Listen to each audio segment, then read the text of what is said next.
Samia oye! Mheshimiwa mwenyekiti wetu wa chama mkoa wa Shinyanga, nitambue viongozi meza kuu, waheshimiwa wabunge wote, wajumbe wa kamati ya siasa ya mkoa, wajumbe wa halmashauri kuu ya mkoa, secretariat.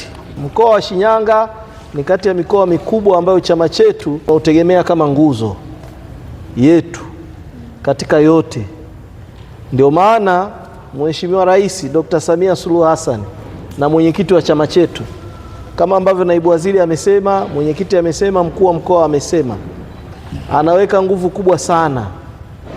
Na mimi niseme mkoa wa Shinyanga tuna takriban wabunge 11. Nafikiri ni kati ya mikoa ambayo ina uwakilishi mkubwa bungeni. Kwa hiyo ni bahati kubwa sana. Lazima tumshukuru Mungu kwa hilo. Lazima tumshukuru Mheshimiwa Dr. Samia Suluhu Hassan kwa hilo. Kwa hiyo lazima na kasi yetu ya maendeleo ionyeshe hilo, ithibitishe hilo.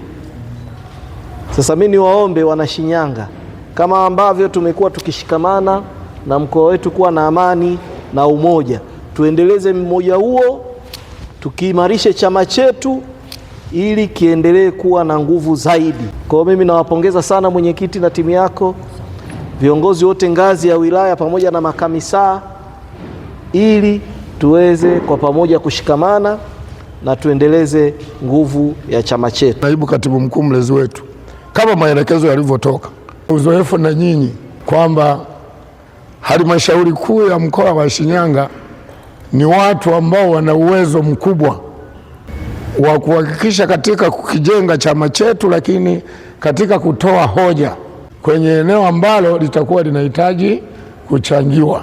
Nikuhakikishie na niwahakikishie wajumbe wote wa halmashauri kuu, kwa muda huu ambao tunaendelea kumsaidia Mheshimiwa Rais Daktari Samia Suluhu Hassan, tutaendelea kupeperusha bendera ya mkoa wa Shinyanga, sababu ni fahari kubwa. Iko mikoa mingi ambayo pengine labda ongeza kupata bahati hii, lakini kwa vile sisi tumependelewa, tutaendelea kuwakilisha vizuri, na mlezi wetu tutaendelea kukuweka katika medani nzuri, kwamba unalea mkoa wenye viongozi makini, viongozi wenye heshima na adabu, viongozi ambao ni royo kwa Chama cha Mapinduzi, lakini viongozi ambao ni wanashinyanga kweli kweli. Kuahidi tutaenda kufanya kazi ya kukijenga chama, na tutafanya kazi za serikali, na tutaweka umoja wa Watanzania wote kwa maslahi mapana ya chama na kwa maslahi mapana ya Watanzania. Mkoa wa Shinyanga ni shwari, hali ya kiusalama ni shwari, hali ya usalama wa wananchi ni shwari, hali ya usalama wa chama ni shwari, mahusiano ya Chama cha Mapinduzi na vyama rafiki ni shwari, hali ya usalama wa chakula ndani ya mkoa, kwa sababu ni kitu muhimu sana.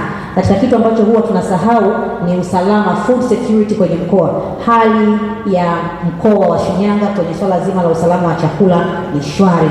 Lakini wakati huo huo ushirikiano kati ya chama na serikali umeendelea kuimarika. Nitumie fursa hii ndugu yetu, kiongozi wetu, mlezi wetu, kushukuru sana wajumbe wa halmashauri kuu ya Chama cha Mapinduzi mkoa wa Shinyanga ambao wako hapa mbele, waheshimiwa wabunge, wenye viti kutoka kwenye wilaya zetu, makatibu kutoka kwenye wilaya, waheshimiwa wabunge na timu nzima, kwa ushirikiano mkubwa ambao wameendelea kutoa kwa serikali. Hakika mlezi na kiongozi wetu, isingekuwa ushirikiano ambao timu hii inatoa kwa serikali, ingekuwa ni vigumu sana kwa upande wa serikali kuendelea kuweka kasi ambayo tunaweka kwenye utekelezaji wa ilani ya Chama cha Mapinduzi.